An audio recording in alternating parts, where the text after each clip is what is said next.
Harga daging ayam potong di pasar tradisional melambung Rp42.000 per kilogram.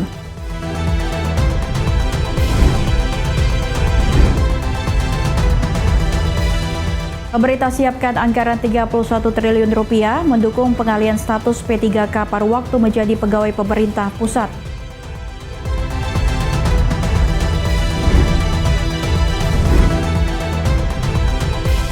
Gereja Santo Ignatius Loyola di Sica Flores berdiri kokoh diguncang gempa bumi 7,7 magnitudo. Halo, selamat petang pemirsa setia Berita Nasional TV. Tentunya senang sekali Berita Nasional Petang kembali hadir menyapa Anda. Selain 3 berita utama tadi, tentunya akan ada informasi lainnya dari dunia politik, ekonomi hingga isu sosial sedang hangat berbincangkan bersama saya Lydia Junita.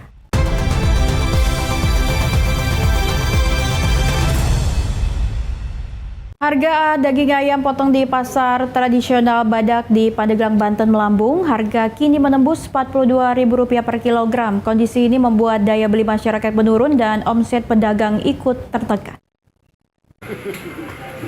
Kenaikan harga daging ayam potong dikeluhkan pedagang dan konsumen di pasar tradisional Badak Pandeglang, Banten pada Kamis 20 Agustus 2026. Harga daging ayam potong sebelumnya berkisar Rp30 hingga Rp33.000 per kilogram, kini meningkat menjadi Rp40 hingga Rp42.000 per kilogram. Kenaikan harga terjadi secara bertahap selama 1 bulan terakhir. Kondisi ini membuat konsumen mengurangi jumlah pembelian. Pedagang menyebut jika sebelumnya mampu menjual hingga 2 kuintal ayam per hari, kini penjualan turun menjadi kurang dari 1 kuintal. Akibatnya, omset pedagang turun hingga 40%. Ini dari kemarin aja, dari pas mungkin sebulan yang lalu ya. Ada sebulan yang lalu ya. Bulan lalu. Ya, sebulan yang lalu. Ya, terus naik terus tuh ayam tuh. Tiap hari itu 1.000 tuh naik itu. Sekarang Pak, nah harganya berapa Pak? Sekarang harga 40 sampai 42 sih sekarang. 42. 40 aja, itu patokannya 40 aja. Dari sebelumnya? Dari sebelumnya 33. 33. Jadi lambung drastis tuh ya. Melambung naik terus. Iya, melambung terus. Ini memang ada turun. Faktor dari kenaikan harga ini karena apa Pak penyebabnya? Ya mungkin satu atau mungkin dari permintaan masyarakat ya. Terus kedua pakan naik. Hal serupa disampaikan konsumen. Mereka mengaku keberatan dengan kenaikan harga daging ayam potong. Mereka terpaksa mengatur ulang pengeluaran agar kebutuhan pangan lain tetap terpenuhi. Kalau bisa mah nggak usah ditaikin gitu. Pengennya murah ya? Iya, apalagi sekarang sebentar lagi bulan Maulid kan, butuhkan sama ayam. Harganya Biasa beli? 36 ya? 35, 36 biasa. Sekarang harganya berapa? 40 kayak. 40-an ya. Sebagai pembeli Bu merasa keberatan nggak sih Bu untuk membeli ayam potong? Keberatan. Soalnya bukan saya aja punya banyak kan. Iya. Pedagang dan konsumen berharap pemerintah segera turun tangan menjaga stabilitas harga. Mereka berharap harga ayam kembali terjangkau dan aktivitas perdagangan di pasar kembali bergairah. Dari Pandeglang, Banten, Firman Arif, Berita Nasional TV. Pemerintah Provinsi Banten memberikan relaksasi pajak kendaraan bermotor berupa penghapusan denda dan diskon pajak sebesar 5%. Kebijakan ini berlaku selama 3 bulan mulai 18 Agustus hingga 31 Oktober 2026. Program relaksasi pajak kendaraan bermotor diterapkan pemerintah Provinsi Banten dalam rangka hari ulang tahun ke-81 kemerdekaan Indonesia, sekaligus memberikan keringanan bagi masyarakat. Tak hanya penghapusan denda, Pemprov Banten juga memberikan potongan biaya mutasi kendaraan yang masuk ke Provinsi Banten. Potongan biaya mutasi diberikan sebesar 40% untuk kendaraan milik perusahaan dan 20% untuk kendaraan milik pribadi. Kebijakan ini berlaku di seluruh kantor Samsat di wilayah Banten. Salah satunya Samsat Ciledug, Kota Tangerang yang mulai didatangi wajib pajak sejak program diberlakukan. Meski peningkatan jumlah wajib pajak belum signifikan, pihak Samsat menilai antusiasme masyarakat mulai terlihat. Kebijakan yang sangat meriah sekali, yaitu untuk 40% untuk kendaraan dari luar provinsi atas nama PT sebesar 40%. Untuk nama pribadi dari luar Provinsi Banten sebesar 20% dan atas nama untuk 5% bagi wajib pajak yang taat. Untuk mengantisipasi peningkatan jumlah wajib pajak, Samsat Ciledug menyiapkan sejumlah fasilitas penunjang, diantaranya ruang tunggu tambahan, ruang laktasi, serta loket khusus bagi warga disabilitas. Selain itu, Samsat Ciledug juga menyediakan layanan Samsat keliling di 4 lokasi untuk memudahkan masyarakat berdomisili jauh dari kantor Samsat. Sejumlah warga mengaku terbantu dengan program penghapusan denda pajak. Keringanan ini dinilai bisa mengurangi beban pengeluaran di tengah kondisi ekonomi masyarakat. Potongan pajak ya, yang untuk kendaraan bermotor adalah diskon pemutihan denda gitu kan. Baru itu doang sih yang saya dengar, ada program Gubernur Banten tentang pajak kendaraan gitu. Secara harga berasa gak, Pak? Berasa banget, sangat membantu lah. Program relaksasi pajak kendaraan bermotor berlaku selama 3 bulan, mulai 18 Agustus hingga 31 Oktober 2026. Pemerintah Provinsi Banten berharap kebijakan ini mendorong kepatuhan masyarakat membayar pajak, sekaligus meningkatkan pendapatan asli daerah. Dari Tangerang, Banten, Muja Platu Mairisa, Berita Nasional TV.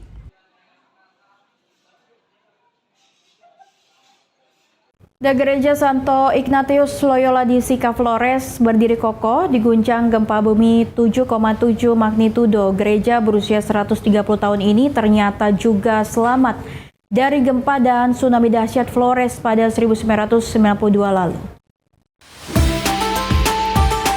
Inilah kondisi Gereja Santo Ignatius Loyola di Desa Sica, dekat Maumere, Nusa Tenggara Timur. Meski gempa magnitudo 7,7 mengguncang Flores pada Sabtu 15 Agustus 2026, bangunan gereja ini hampir tidak mengalami kerusakan. Gereja tetap berdiri di tengah permukiman warga terdampak gempa. Atap genteng dan balok kayu gereja tetap utuh meski ribuan gempa susulan terus terjadi. Bagi warga setempat, kekokohan gereja ini mengingatkan kembali pada bencana besar Flores pada 12 Desember 1992. Saat itu gempa kuat berpusat di sekitar perairan Maumere memicu tsunami dan menelan ribuan korban jiwa. Gereja bertahan dari bencana tersebut. Kini lebih dari 3 dekade berlalu, bangunan bersejarah ini kembali selamat dari gempa besar. Sejumlah warga menilai fondasi batu yang kokoh menjadi salah satu alasan gereja mampu bertahan. Namun sebagian warga lain meyakini keselamatan gereja merupakan bentuk perlindungan Tuhan. Seperti diketahui, gempa magnitudo 7,7 pada 15 Agustus 2026 menyebabkan kerusakan bangunan, longsor dan memutus sejumlah akses jalan di Nusa Tenggara Timur. 70 orang dilaporkan meninggal dunia, sementara ribuan lain terluka atau harus mengungsi.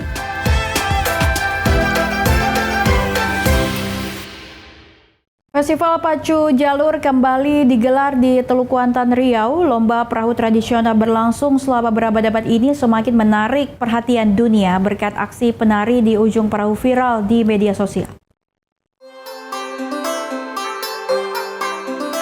Puluhan pendekar dayung memacu perahu kayu berukuran panjang menyusuri Sungai Kuantan, Teluk Kuantan, Riau. Suasana meriah di sepanjang perlombaan, ribuan warga memadati tribun dan tepi sungai menyaksikan para peserta berjuang menjadi yang tercepat. Sebelum berlaga, para peserta terlebih dahulu melakukan persiapan, berdoa dan membangkitkan semangat tim.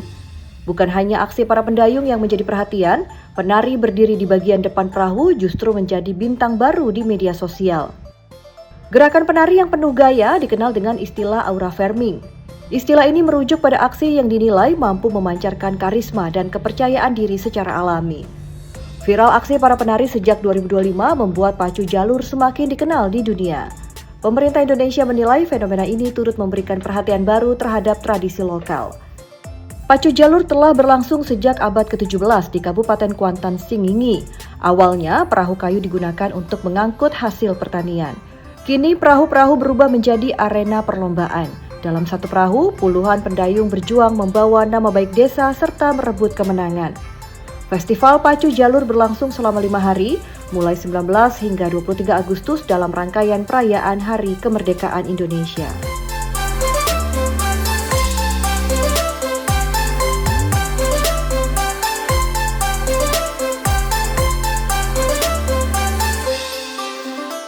Dan selanjutnya kita akan pantau kondisi arus lalu lintas terkini yang akan disampaikan petugas NTMC Korlantas Polri. Berikut laporannya.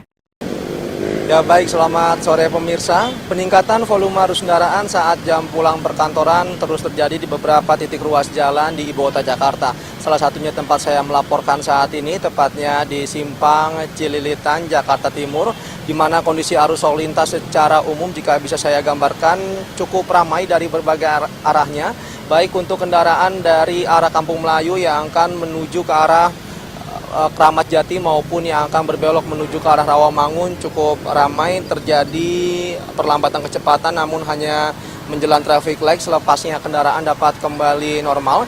Yang perlu diantisipasi yaitu banyaknya kendaraan keluar masuk dan juga para penyeberang jalan yang berlalu lalang mengingat cukup dekat dengan pasar tradisional serta pusat perbelanjaan di persimpangan tempat saya melaporkan saat ini. Sementara kepadatan pun juga terjadi dari arah Pasar Rebo atau dari arah Kramat Jati yang akan menuju ke arah Rawamangun maupun yang akan berbelok menuju ke arah Kampung Melayu juga cukup ramai, cenderung padat, terjadi perlambatan kecepatan di sana. Kecepatan kendaraan hanya dapat dipacu berkisar 20 hingga 30 km per jam menjelang traffic light. Selepasnya kendaraan dapat kembali normal. Kami himbau kepada para pengendara agar dapat tetap tertib berhenti di belakang garis stop mengingat di sana terdapat hak para penyeberang jalan. Sementara sama halnya kepadatan pun juga terjadi untuk kendaraan dari arah Rawamangun atau dari arah Cawang Uki yang akan menuju ke arah Pasar Rebo, Kramat Jati maupun yang akan berbelok menuju ke arah Kampung Melayu pun juga cukup padat. Antrian kendaraan berkisar mencapai 5 hingga 8 kendaraan ke belakang. Selepasnya pun juga kendaraan sesekali terjadi ketersendatan dikarenakan banyaknya angkutan umum yang berhenti di sisi jalan. Agar para pengendara dapat tetap menjaga jarak aman kendaraan Anda dengan kendaraan lainnya. Dan terkhususnya bagi Anda para pengendara yang akan menuju ke arah Rawamangun, Cawang Uki dan juga sekitar kawasan Pancoran mengingat penerapan sistem ganjil genap pada sesi kedua mulai diberlakukan, di mana pada sore hingga malam hari nanti hingga pukul 9 malam hanya kendaraan berplat nomor ganjil yang dapat melintas, sementara kendaraan berplat nomor genap dipersilakan menggunakan jalur alternatif lain sesuai dengan tujuan Anda. Dan yang terakhir, lain halnya memang untuk kendaraan yang berasal dari arah Halim yang akan menuju ke arah Kampung Melayu maupun yang akan berbelok menuju ke arah Kramat Jati nampak kondusif normal. Belum ada lonjakan arus kendaraan yang signifikan yang terjadi pada sore hari ini. Tim kami di lapangan pun juga masih menemukan cukup banyak para pelanggar terkhususnya pengendara sepeda motor, yaitu pengendara sepeda motor yang berusaha untuk melawan arus dan juga tidak menggunakan helm. Terkait dari itu kami di kepolisian tidak bosan-bosan mengimbau kepada seluruh elemen masyarakat agar dapat selalu meningkatkan kesadaran diri akan pentingnya tertib lalu lintas dimanapun Anda berada. Ada atau tidak adanya petugas kami di lapangan ataupun ada atau tidak adanya titik kamera etle kami di lapangan demi terciptanya keamanan, keselamatan, kelancaran serta ketertiban berlalu lintas kita bersama.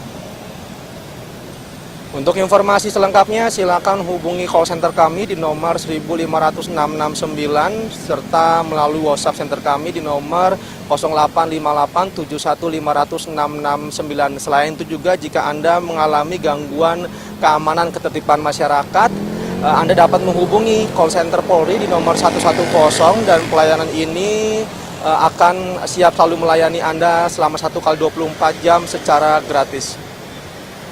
Demikian informasi yang dapat disampaikan langsung dari Simpang Cililitan, Jakarta Timur. Semoga bermanfaat, selamat beraktivitas, dan salam presisi. Dan informasi berita lainnya tentunya kami akan sajikan usai jeda berikut ini.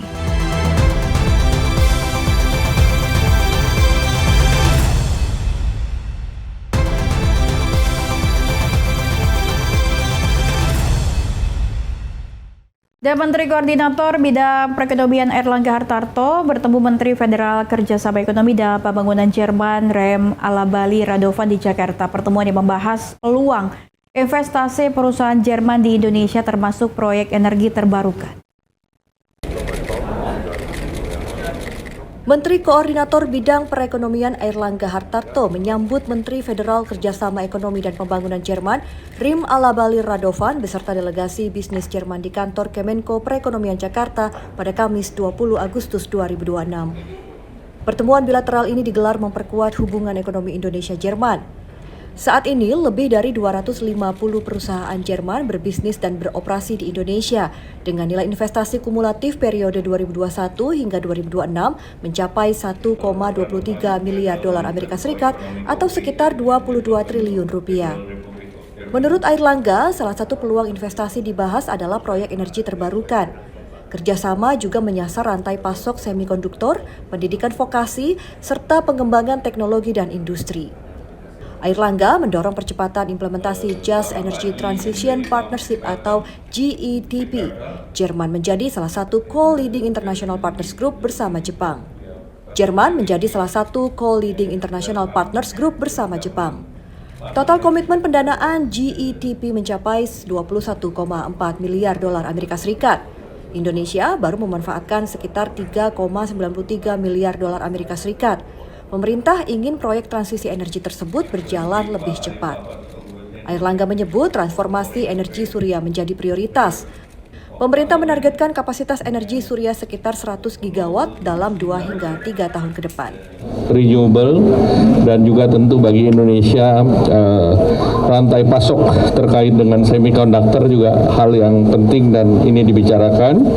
Dan juga hal yang lain yang kita bicarakan adalah terkait dengan pendidikan vokasi, di mana pendidikan vokasi ini menjadi juga penting bagi Indonesia dan bagi Jerman.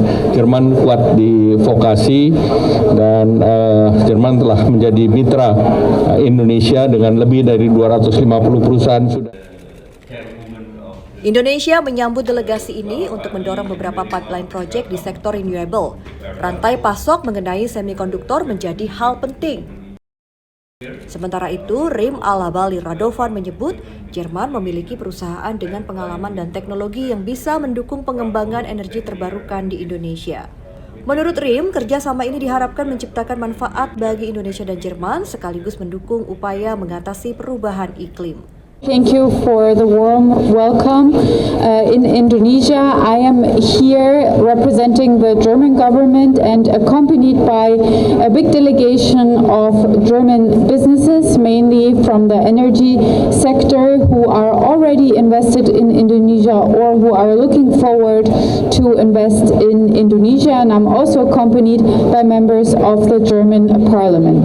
Indonesia is a very important strategic partner for Germany. We have a long-standing trustful cooperation, especially in the development cooperation, and I'm looking to strengthen our cooperation in the economic sector and also development. So we talked about how we can strengthen German businesses being part of sustainable development in Indonesia, especially in the field of renewable energy. We have this great partnership, the Just Energy Transition Partnership, the JETPs, that we are co-leading with Japan.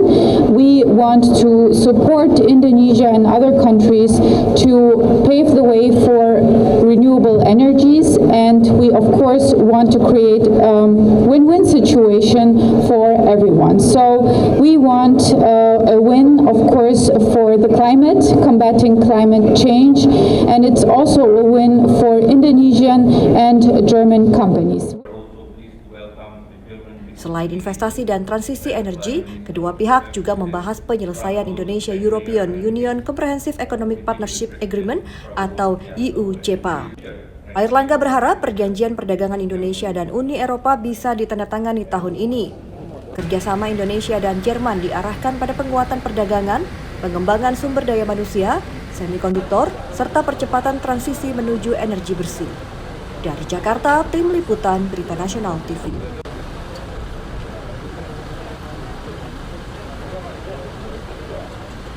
Ya, Wakil Menteri Transmigrasi Viva Yoga Mauladi mendorong penguatan kawasan transmigrasi di Maluku Utara sebagai sentra produksi pangan. Pemerintah akan berkoordinasi mendorong program cetak sawah baru hingga peningkatan infrastruktur di kawasan transmigrasi. Wakil Menteri Transmigrasi Viva Yoga Mauladi melakukan rapat koordinasi bersama dengan pemerintah provinsi dan sejumlah kabupaten di Maluku Utara. Rapat digelar di Rumah Dinas Wakil Gubernur Maluku Utara di Ternate pada Jumat 21 Agustus 2026 untuk memonitor dan mengevaluasi program pembangunan kawasan transmigrasi tahun anggaran 2026. Terdapat 9 kawasan transmigrasi di Maluku Utara yang tersebar di sejumlah wilayah, di antaranya Halmahera Timur, Halmahera Tengah, Halmahera Barat, Halmahera Utara, Halmahera Selatan, Morotai, dan Kepulauan Sula. Sejumlah program dimonitor meliputi pembangunan infrastruktur, revitalisasi sekolah, jalan non-status, bendungan hingga balai desa. Dalam rapat, Kementerian Transmigrasi juga memetakan potensi kawasan transmigrasi, khususnya sebagai sentra produksi beras. Namun produksi beras di Maluku Utara dinilai masih belum mencukupi sehingga akan dilakukan kolaborasi dengan Kementerian Pertanian melalui program cetak sawah baru dengan kebutuhan sekitar 10.000 hektar. Kami juga memetakan potensi yang bisa dikembangkan lagi di kawasan transmigrasi. Ternyata di Maluku Utara ini kawasan transmigrasi adalah menjadi lumbung atau sentra produksi beras di Maluku Utara, dan itu pun masih kurang. Oleh karena itu kita melakukan kolaborasi dengan kementerian teknis yang lainnya, misalnya dengan Kementerian Pertanian. Dengan program cetak sawah baru, kita akan memastikan bahwa di kawasan transmigrasi tersedia lahan-lahan yang bisa dikerjasamakan untuk program cetak sawah baru sekitar 10.000 hektar area kebutuhannya. Selain cetak sawah, pengembangan pertanian akan dilakukan melalui intensifikasi, ekstensifikasi, dan mekanisasi untuk meningkatkan produktivitas masyarakat transmigrasi. Sementara di sektor infrastruktur, Kementerian Transmigrasi akan berkoordinasi dengan Kementerian PU dan Kementerian Perhubungan untuk meningkatkan akses dan efisiensi aktivitas ekonomi di kawasan transmigrasi. Dari Ternate, Maluku Utara, Ajeng Tiara, Anggada Agung, Berita Nasional TV. Pemerintah menyiapkan anggaran 31 triliun rupiah untuk mendukung pengalihan status P3K paruh waktu dari pemerintah daerah menjadi pegawai pemerintah pusat. Pada tahap awal, sekitar 541.000 P3K ditargetkan mengalami perubahan status secara bertahap. Pemerintah menyiapkan dana anggaran 31 triliun rupiah untuk mendukung pengalihan status P3K paruh waktu. Hal ini disampaikan Menteri Keuangan Purbaya Yudhistira Dewa di Gedung Parlemen Senayan, Jakarta pada Kamis 20 Agustus 2026. Purbaya mengatakan anggaran 31 triliun rupiah disiapkan melalui mekanisme realokasi anggaran. Pemerintah memastikan kebijakan ini tidak mengganggu target defisit RAPBN 2027 dipatok sekitar 2,4% terhadap produk domestik bruto atau PDB. Pengalihan status P3K menjadi pegawai pemerintah pusat merupakan tindak lanjut kesepakatan pemerintah dan DPR. Kebijakan ini terutama menyasar guru P3K di tengah keterbatasan fiskal sejumlah daerah dalam membiayai gaji ASN dan P3K. Pemerintah menilai pengalihan status perlu dilakukan secara bertahap agar kebutuhan anggaran dapat disesuaikan dengan kemampuan fiskal negara. Sebagian P3K ditargetkan selesai dalam 1 tahun, sementara sebagian lainnya membutuhkan waktu hingga 3 tahun.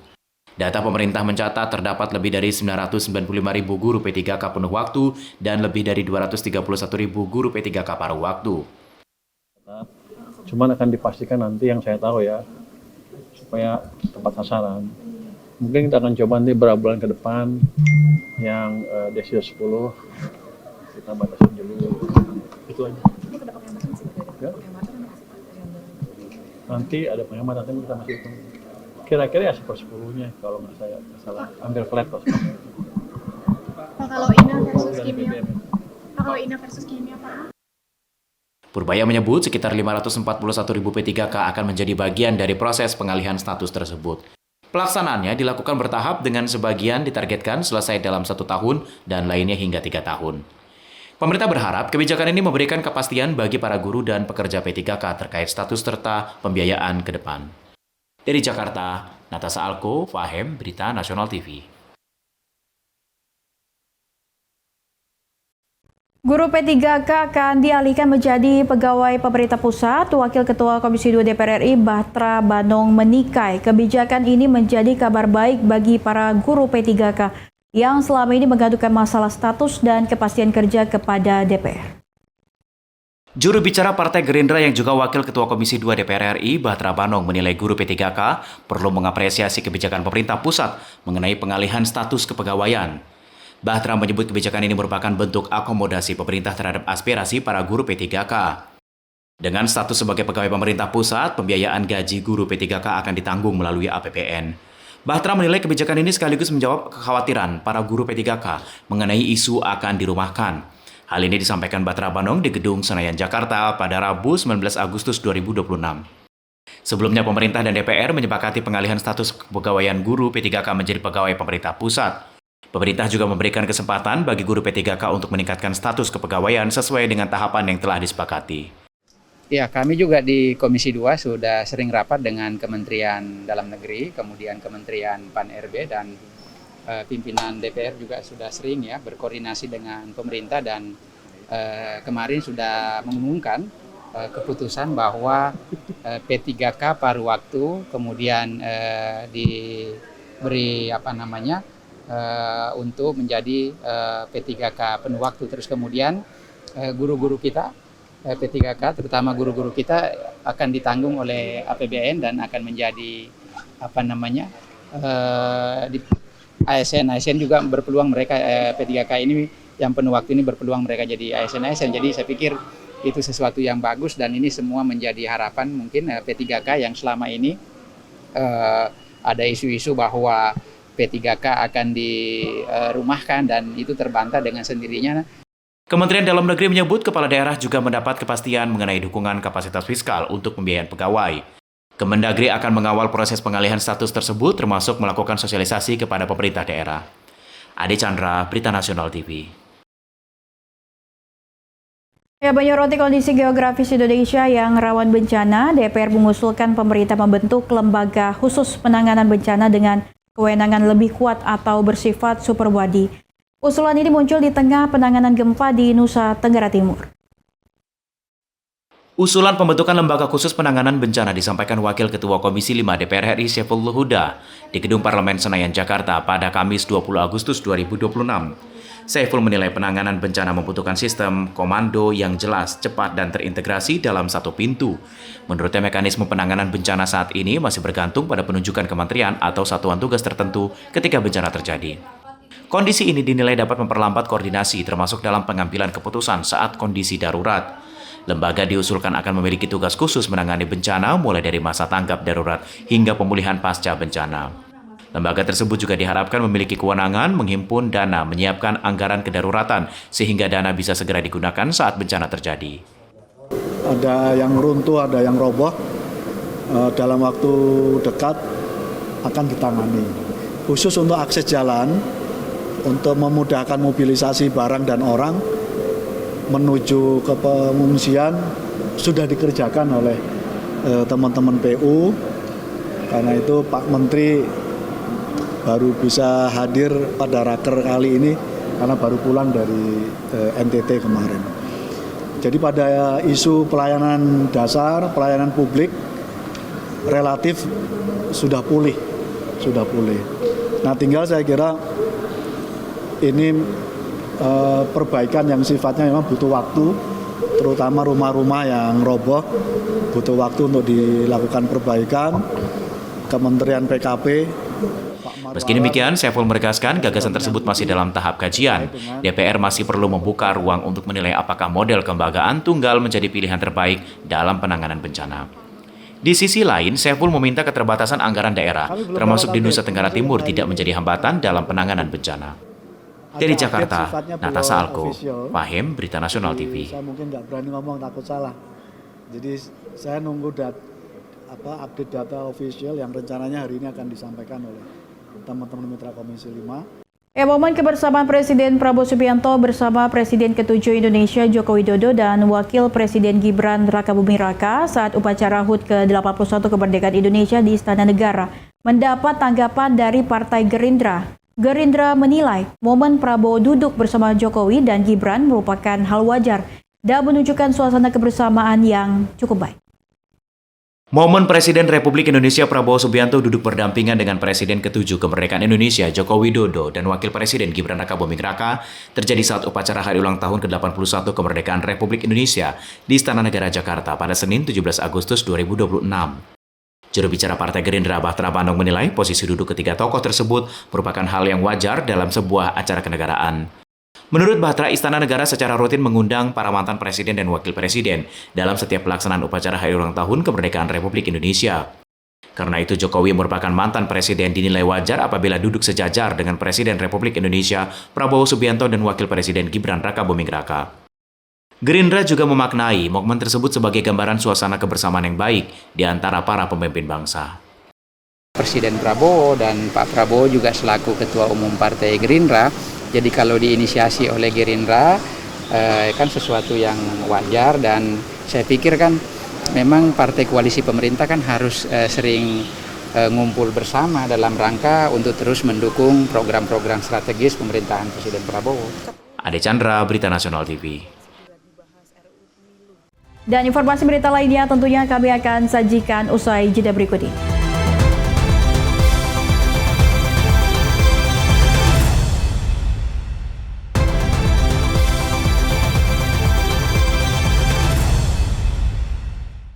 Anda kembali bersama kami, pemirsa. Iran membalas klaim Presiden Amerika Serikat Donald Trump yang menyebut Selat Hormuz sebagai wilayah baru Amerika Serikat. Sebuah akun resmi Iran di platform X mengunggah peta California dan menyebutnya sebagai wilayah baru Republik Islam Iran.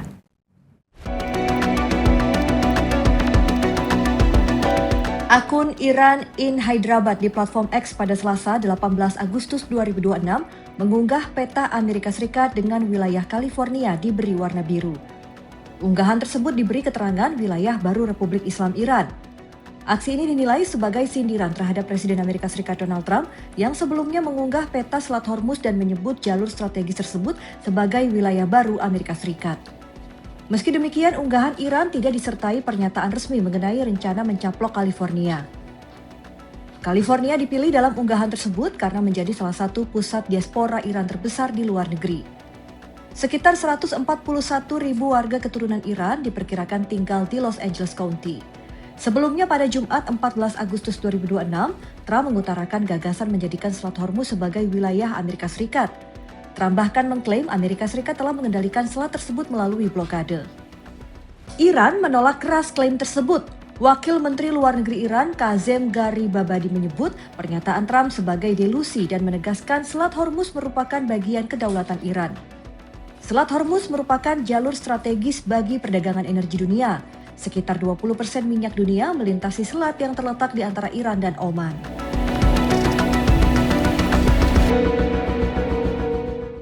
Dan Presiden Amerika Serikat Donald Trump mengancam akan menjatuhkan konsekuensi ekonomi dahsyat terhadap negara manapun yang membantu atau berbisnis dengan Iran.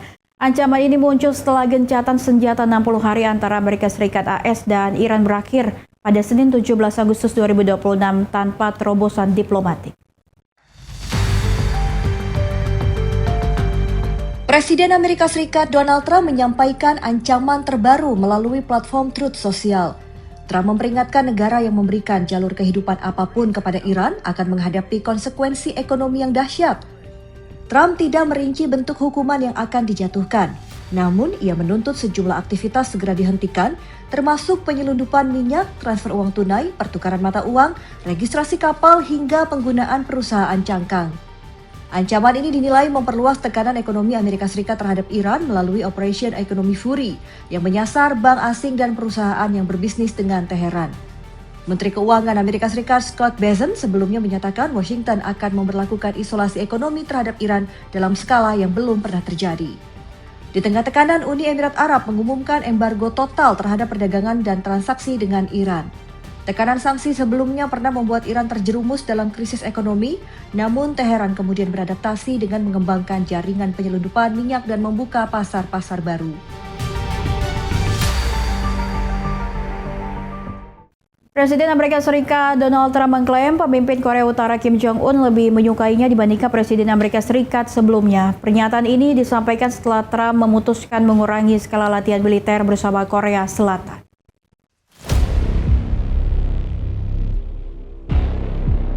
Berbicara di Gedung Putih, Presiden Amerika Serikat Donald Trump mengatakan dirinya memiliki hubungan baik dengan pemimpin Korea Utara Kim Jong-un. Trump menyebut Kim tidak menyukai Joe Biden maupun Barack Obama. Trump menilai hubungannya dengan Kim Jong-un berjalan baik. Trump juga mengungkapkan rencana untuk bertemu Kim Jong-un pada akhir tahun 2026. Namun ketika ditanya mengenai isu nuklir Korea Utara, Trump tidak memberikan penjelasan lebih lanjut. Sebelumnya Trump memutuskan mengurangi latihan militer bersama Korea Selatan yang seharusnya digelar dalam skala besar. Keputusan diambil setelah Trump kecewa karena Korea Selatan menolak membantu Amerika Serikat dalam menjaga Selat Hormuz. Trump menilai sikap Seoul tidak sebanding dengan manfaat yang diterima Korea Selatan, mengingat sekitar 60% kebutuhan minyak Korea Selatan berasal dari jalur Selat Hormuz. Trump menyebut sikap Korea Selatan mengecewakan, sehingga ia memilih mengurangi skala latihan militer bersama.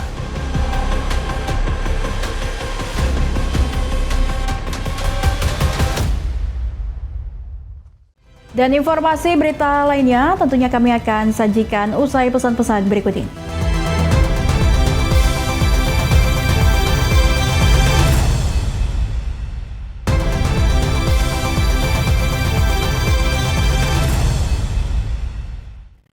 Dan Korea Selatan bersiap menguji rute pelayaran Arktik menuju Eropa di tengah persaingan dengan Cina untuk menguasai jalur Laut Utara. Namun langkah ini beresiko memicu ketegangan dengan negara-negara barat karena memerlukan koordinasi dan izin pelayaran dari Rusia.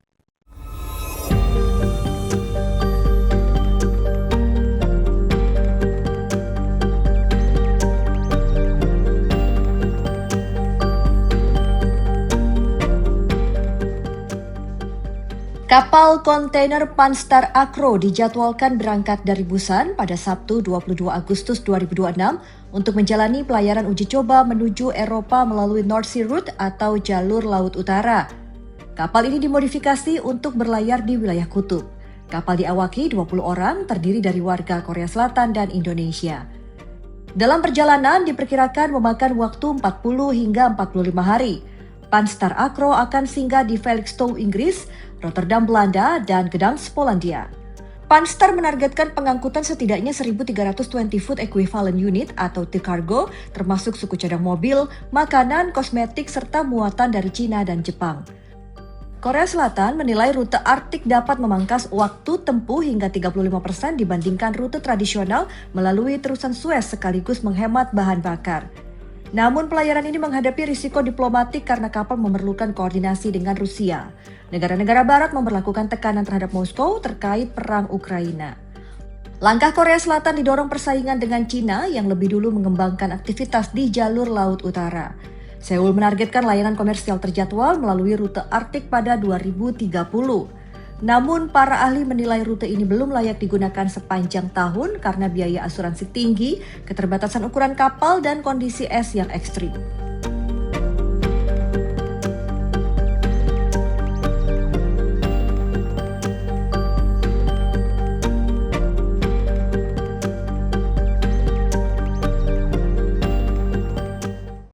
Hubungan Australia dan Israel kembali memanas setelah militer Israel menghentikan penyelidikan kriminal atas kematian 7 pekerja bantuan World Central Kitchen di Gaza. Australia menilai keputusan ini mengecewakan dan menyakitkan.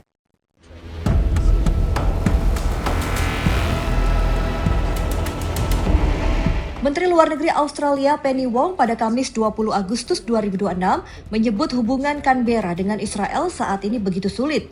Peringatan ini disampaikan setelah militer Israel memutuskan tidak melanjutkan penyelidikan kriminal atas kematian 7 pekerja World Central Kitchen yang tewas dalam serangan udara Israel di Gaza pada April 2024. Salah satu korban merupakan warga negara Australia, Lal Zaumi Zomi Francom. Kematian para pekerja bantuan ini memicu kecaman internasional.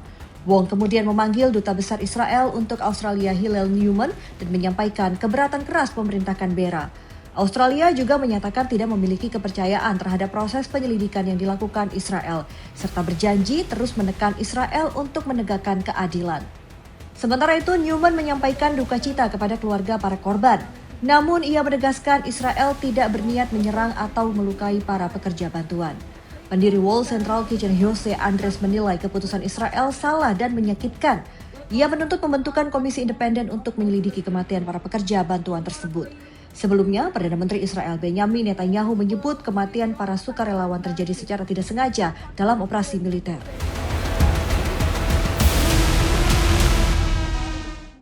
Perdana Menteri Israel Benjamin Netanyahu melontarkan peringatan tegas kepada Turki setelah pesawat tempur Israel menyerang pangkalan udara Abu al-Duhur di Suriah. Ankara dan Damaskus menolak alasan digunakan Israel melancarkan serangan tersebut. Perdana Menteri Israel Benjamin Netanyahu menegaskan Israel tidak akan menerima keberadaan militer Turki meluas ke wilayah selatan Suriah karena dianggap mengancam keamanan Israel. Menurut Netanyahu, Israel telah menyampaikan pesan agar Turki tidak membangun kehadiran militer di pangkalan udara yang berada di selatan garis posisi Turki dekat Aleppo. Serangan pada Selasa 18 Agustus 2026 merusak landasan pacu pangkalan Abu al-Duhur di Provinsi Idlib, namun tidak menimbulkan korban jiwa. Pemerintah Suriah menyebut delegasi militer Turki sempat mengunjungi pangkalan tersebut beberapa jam sebelum serangan terjadi. Sementara itu, Turki mengecam serangan Israel dan menolak klaim bahwa kegiatan militernya menjadi alasan pembenaran serangan. Damaskus juga menyebut aksi Israel sebagai pelanggaran kedaulatan Suriah di tengah meningkat kerjasama keamanan antara Turki dan pemerintah Suriah. Konferensi Robot Dunia 2026 dibuka di Beijing, China setelah jeda berikut ini.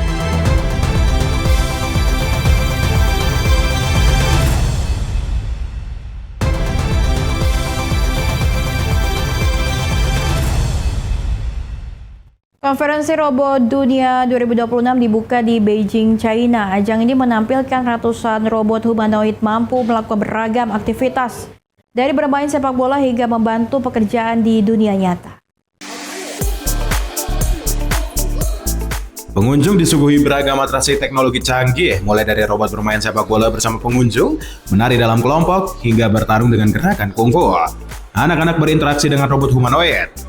Pertunjukan pernikahan robot menjadi salah satu hiburan menarik perhatian pengunjung. Seorang pengunjung asal Bulgaria mengaku terkesan dengan kemampuan robot menjalankan berbagai tugasnya, terutama robot petarung mampu memperagakan gerakan kungfu secara realistis. Pengunjung lain dari Rusia menilai pameran ini menjadi gambaran masa depan ketika robot humanoid akan semakin akrab dalam kehidupan sehari-hari. Lebih dari 300 peserta pameran berpartisipasi tahun 2026, meningkat 36% dibandingkan tahun 2025. Sekitar 2.000 pameran ditampilkan dengan lebih dari 150 produk baru melakukan debutnya. Konferensi berlangsung hingga 23 Agustus 2026 mengusung tema simbiosis manusia dan robot, serta menampilkan penerapan robot di 12 bidang mulai dari manufaktur, energi, logistik, hingga tanggap darurat.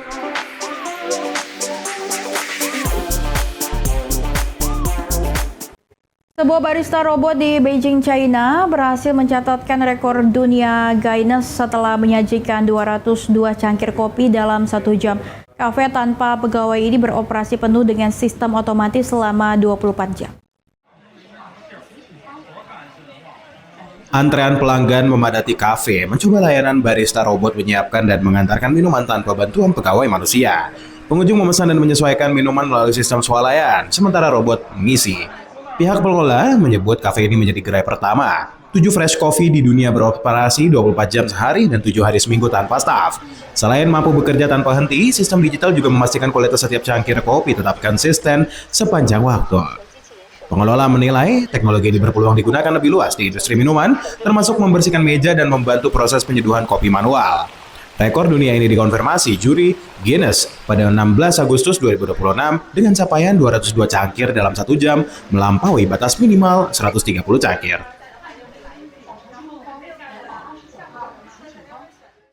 Somalia, sebuah negara di tanduk Afrika, kerap dikaitkan dengan konflik dan kekeringan. Namun di balik itu tersimpan kisah tentang ketahanan masyarakat, budaya yang kuat, serta upaya bangkit dari keterpurukan. Seperti apa keunikan negara Somalia? Berikut tayangannya untuk Anda.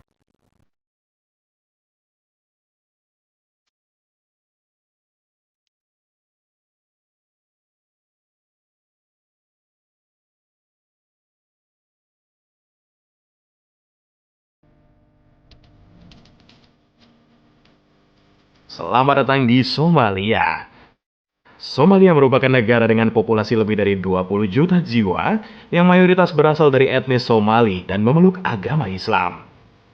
Bahasa Somali dan Arab menjadi bahasa resmi, mencerminkan kuatnya pengaruh budaya lokal dan Timur Tengah. Sebagian besar masyarakat Somalia masih hidup secara nomaden, berpindah mengikuti sumber air dan padang rumput. Kondisi geografis yang didominasi wilayah kering dan semi gurun menjadikan pola hidup ini sebagai strategi bertahan hidup. Secara ekonomi, Somalia masih bergantung pada sektor peternakan dan pertanian tradisional. Namun negara ini menghadapi tantangan besar, mulai dari kekeringan, konflik berkepanjangan, hingga keterbatasan infrastruktur. Meski demikian, perlahan ekonomi mulai tumbuh, terutama dari sektor perdagangan dan potensi kelautan.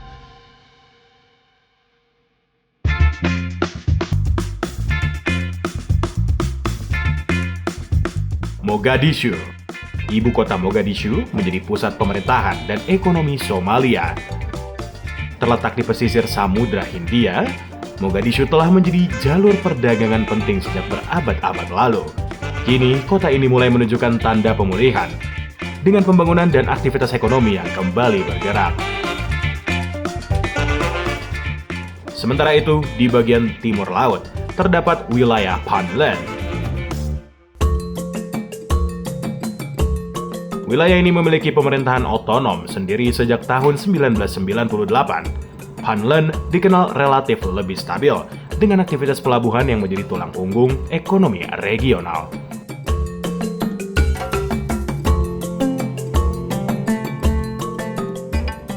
Kehidupan masyarakatnya masih banyak bergantung pada peternakan, dengan sebagian besar penduduk hidup secara nomaden.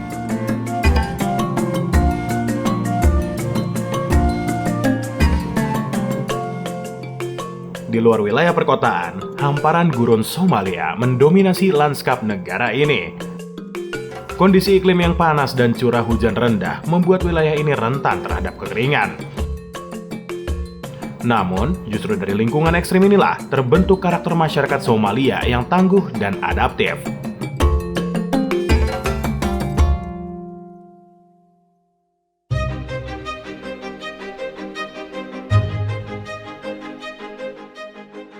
Somalia hari ini adalah gambaran tentang tantangan dan harapan.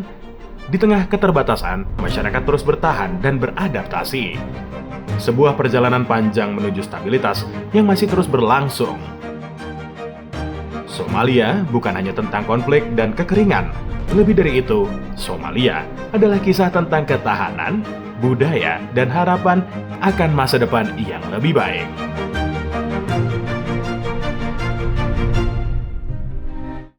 Demikianlah berita nasional petang telah menemani Anda. Saya Lydia Junita dengan segenap kru yang bertugas. Mohon pamit undur diri. Selamat petang dan kembali beraktivitas.